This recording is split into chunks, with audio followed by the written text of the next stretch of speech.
Greetings, all. Greetings, greetings, greetings. Another beautiful day. Hope you're enjoying it. Um, when I come across content like this, I like to bring it to you. First of all, so that you can see what the people who are familiar, who know about what's happening, when they speak,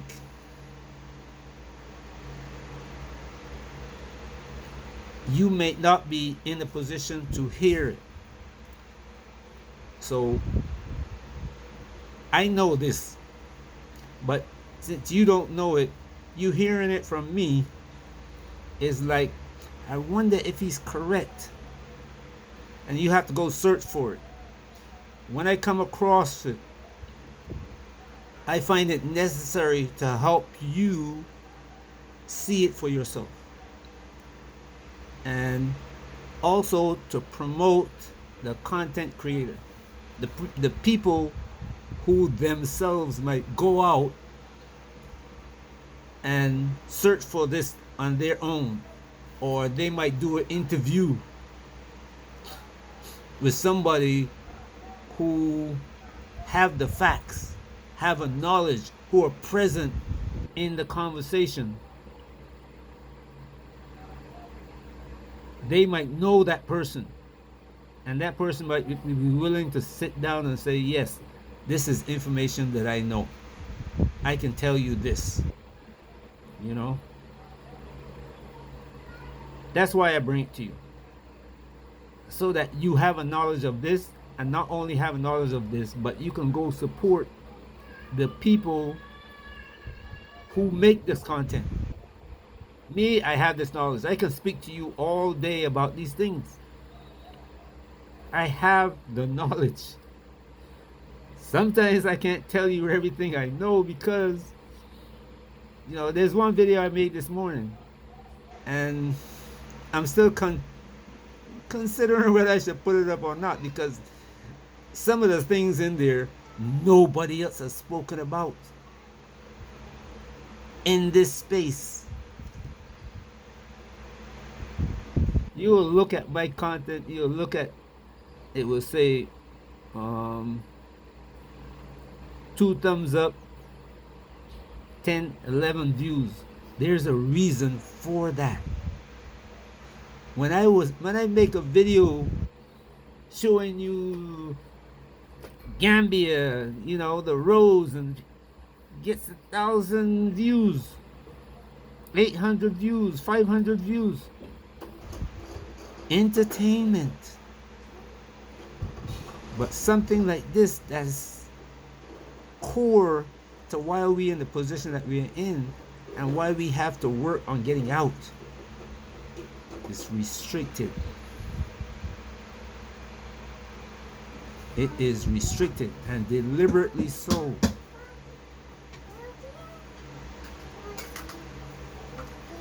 The other problem we have is that Africans don't like to hear about the position that they're in, and they like to complain about the position that they're in. Say, we are poor, come help us. But if I say, you know what, I'm gonna give you a piece of land, I'm gonna provide all the instruments for you to grow your own food, they say, no, no, no, no, no, no, no, no, no. I don't want that. I want you to give me something. Give me some money. Because I look like a Tubab. That's what they call me in Africa. Tubab. I have money that I can give, and they want money. But to bring themselves out of that poverty, they don't want to do it themselves. They don't even want a government who can do it. Otherwise, they would force their governments to do it. But anyway, I'm getting off into something. Let me let him do the talking. But go visit this content creator. He makes good content. I listen to him. I watch his videos, and he makes a lot of good content. But this one, I feel, this one, I know that you should have an interest in it. Let's put it that way. You might not have an interest in it, but you should. It's like this morning I told you, and I showed you. I was walking in one direction, and I looked up and I saw those dark clouds.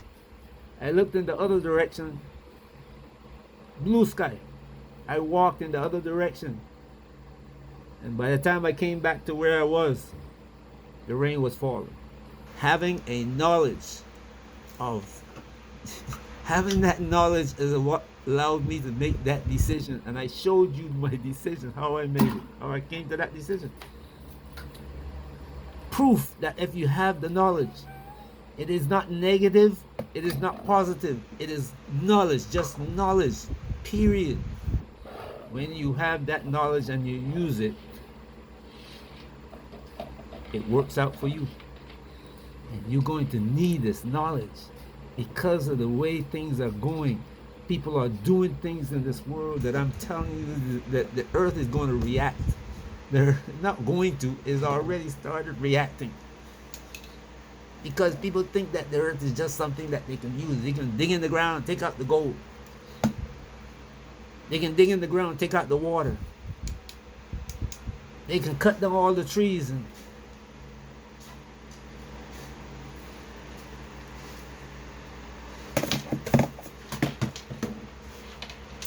but when you cut down the trees, you create a desert.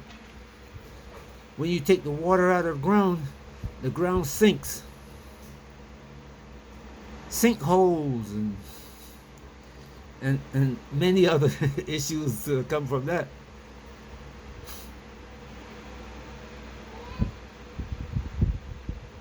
That's the way it is, you know. When you take the water out of the earth, salt water, ocean water comes in. You have to be miles away from the ocean to prevent the salt from coming in. And it's you might be, say you're 2 miles from the ocean.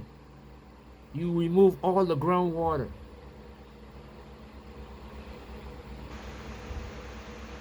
When the ocean water starts rebalancing, when the pressure from the ocean starts rebalancing that water level,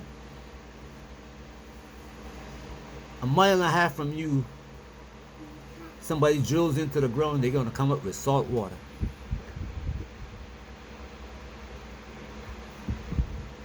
That's the way the earth works. It's not accidental.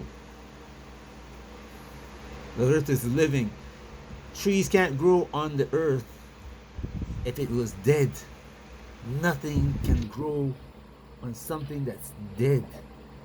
Just look at sulfuric acid. You put a tree roots in sulfuric acid, what's going to happen?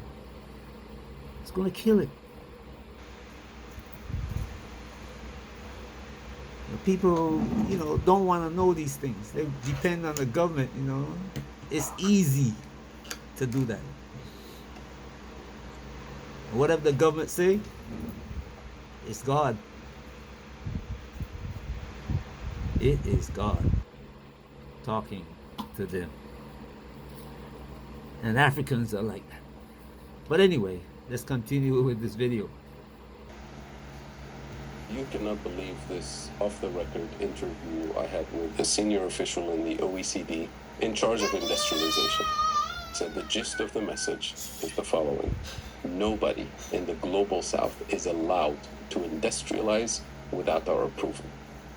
No transfer of technology. The countries that managed to catch up with the industrialized world up to a certain point were typically handpicked by the US and its allies and were allowed to industrialize with actual financing that is favorable to them, with transfer of technology and so on. The fact that so many of our countries, Kenya included, have been essentially following to the T economic policy instructions dictated by the World Bank and IMF in particular for decades. The fact that we are still in a debt trap today, deeper in debt traps today, means one of two things. Either that these institutions are actually incompetent and we shouldn't listen to them, or they're actually doing this as part of their intentional economic entrapment. Sometimes when people see my video, This is the face of the person who uploaded this video. Anyway, let's continue. in my videos, they give criticism saying that what I'm talking about is very conspiratorial, it's tinfoil hat wearing, it's not based on reality, and that all responsibility for Africa's lack of development is due to the leadership of Africa, the corruptness in Africa, and other more surface level issues, which I agree does contribute. But what we're going to talk about in this video is the systemic, unrefutable facts around the continued colonization plan that the global north, United States, Europe has to prevent Africa from actually developing. You see, if we don't have a clear grasp on the root causes of the issues on the continent of Africa, then there is no chance and no hope for us to ever make the continent better. Thank you so much for choosing to watch this video today. If you don't know me, my name is TJ. I'm Nigerian and British mixed. And on this channel, we talk about African geopolitics. Fadel Kaboub. I'm a Tunisian economist. I'm based here in Nairobi over the last year and a half as a senior advisor with PowerShift Africa, which is a climate and development think and do tank based here in Nairobi, but we do work across the African continent. I'm also an associate professor of economics at Denison University in the United States, and I serve as a member of the Independent Expert Group on Just Transition and Development. We're going to start by asking the We as Africans, Not really. We have the unfinished business of decolonizing economic structures. Yes, we have our own territory and our flag and our national anthem and football teams and all of that, but that's one particular aspect of sovereignty. But if you don't have food sovereignty, if you don't have energy sovereignty, if you don't have technological sovereignty, then you don't really have full independence.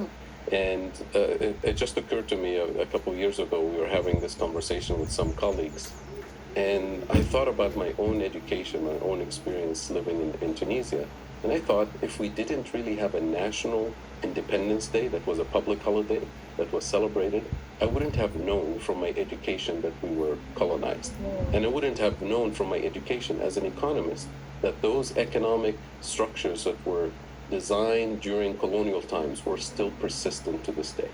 And that is a problem across the global south, across Africa in particular, that our own education doesn't really equip us with the skills, with the tools to help us decolonize our economic structures. And you see it in the form of this external debt, for example, that we have. It sounds like a problem that we've created, right? We're the ones who are borrowing. Our politicians and leaders are maybe mismanaging the resources, and some of it might be true. But then deeper under the surface, you realize that there are colonial structures that were imposed on us that actually reproduce the debt trap. And when you're in debt, you're dependent on external lenders and the conditions that they impose on you. And the conditions they impose on you tend to push you deeper into those structural traps. So Fahel brings up a point here that I think is interesting. If it wasn't for the little he was taught in school, he wouldn't even know that the country he's from, Tunisia, was colonized. And I think this brings up the wider issue of education in general, not history of what the continent has been through, but the people in the countries that actively still colonize the continent of Africa do not know how Africa was colonized, at least not to any significant extent.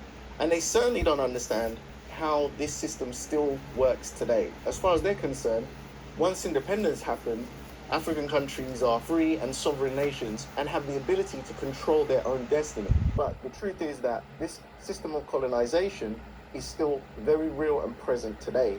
Colonial economic design that was imposed on us.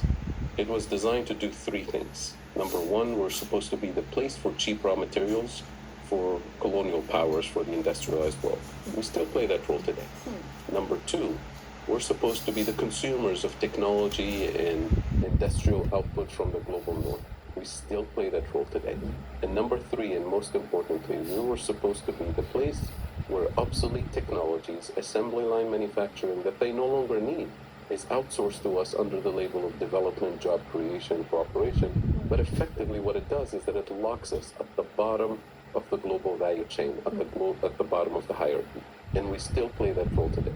So of course these are colonial structures that persist, but we have to remember that colonialism was not designed for development. It was not designed for justice. It was not designed for democracy. It was not designed to produce systems that respect human rights.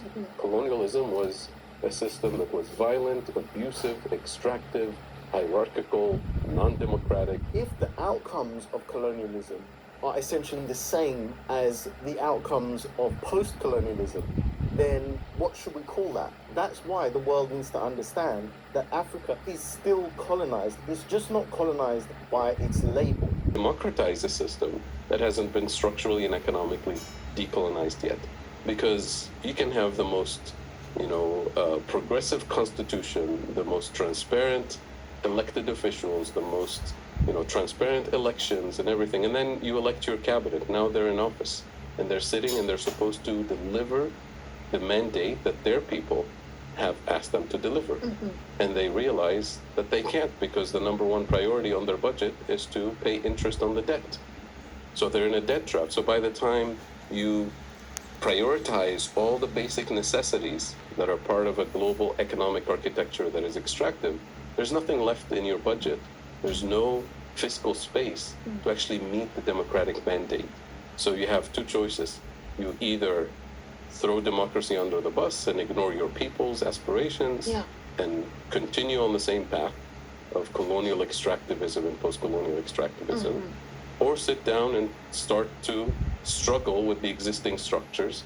You may even have to default on extractivism and post-colonial extractivism, or sit down and start to struggle with the existing structures.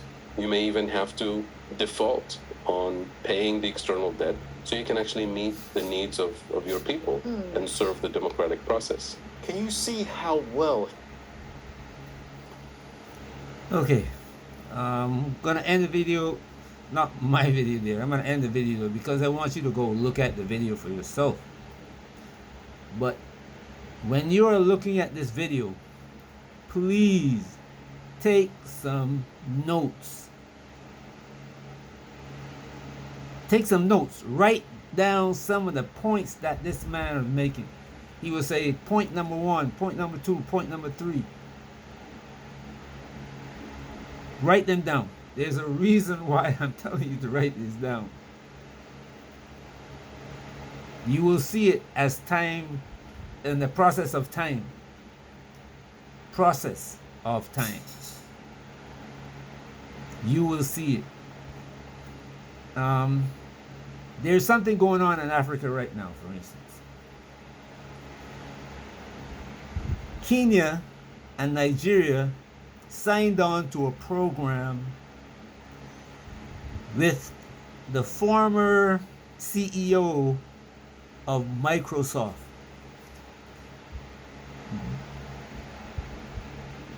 The Gates, the two of them, both Bill and Melinda, have this program to almost destroy the ability of Africa to reproduce. They come to the African leaders and say, look, we got this program that's going to help your country reduce its poverty.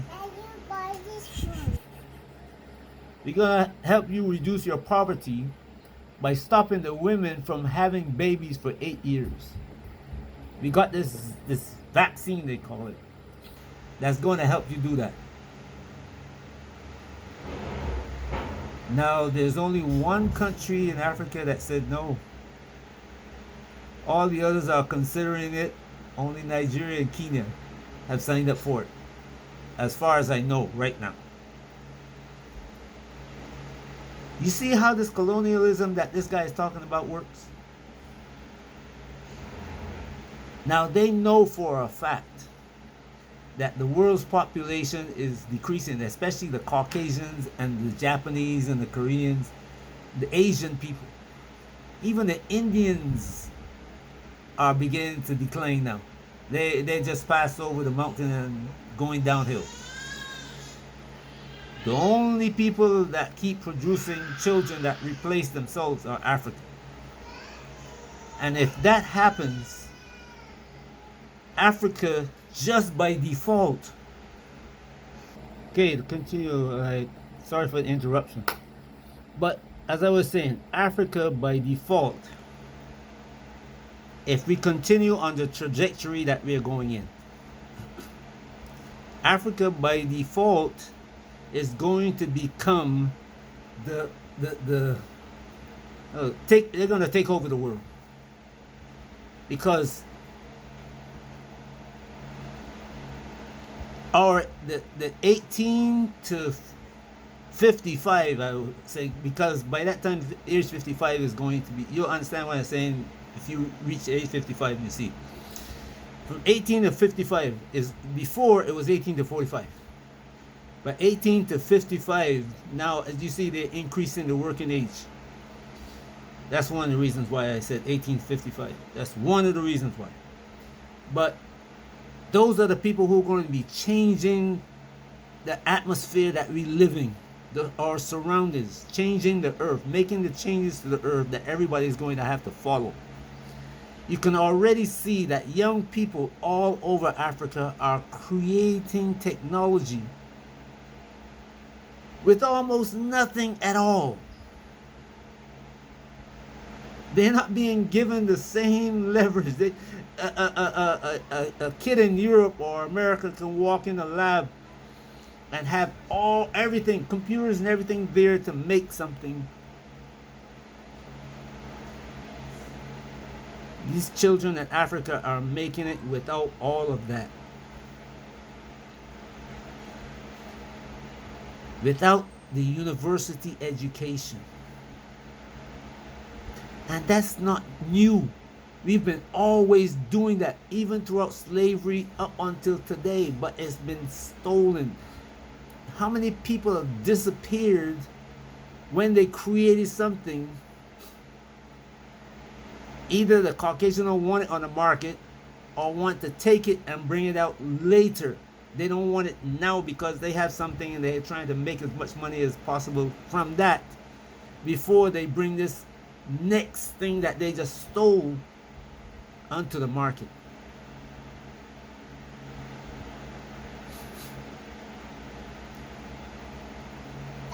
I want you to look at something. Look at the iPhone and who actually made the iPhone. And you will see what I'm talking about. Black woman. Black woman. The basic wireless system. Black man. He created the system that is on that was built on which today's cell phone is built.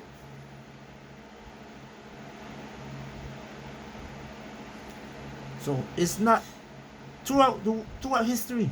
That's the way it's been done. So if we continue on this trajectory that Africa is increasing numbers while the rest of the world is decreasing in numbers, we're going to have a situation where again Africans are going to replace everybody else on the planet. The rest of the planet is going to die off, or we reduce the numbers that are negligible, and they have to go on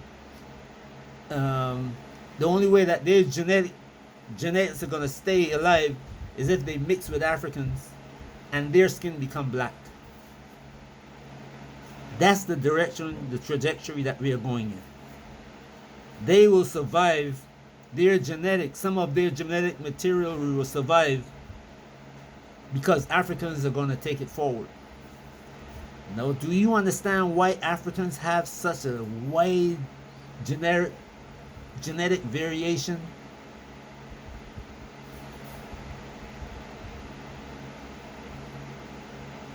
Have you ever thought about that?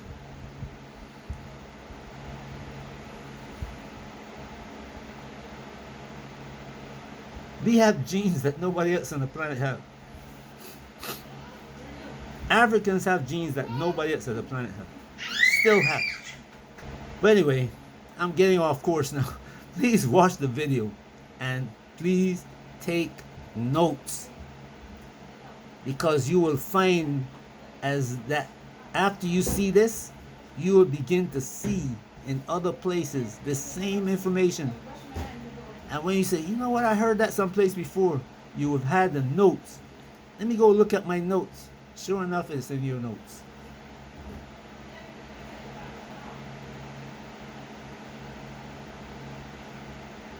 Now you see why I'm saying take notes.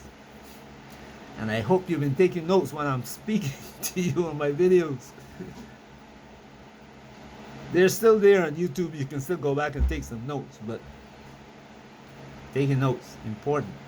The information, if you got a computer and you can put these in your computer, when systems fail, when the system fails, you have a knowledge base. You have your own library to go back and look at and say, hey, so this is about to happen. When you see this, when you see the clouds, you know rain is going to come. When you see the sun and no clouds in the sky, it's going to be a hot day. You understand? You comprehend, not understand. Comprehend. I'm using the wrong word there. Comprehend means to have a knowledge of everything, the whole knowledge, not just part. Anyway, have a great day wherever you are. Peace. Go watch this video, please.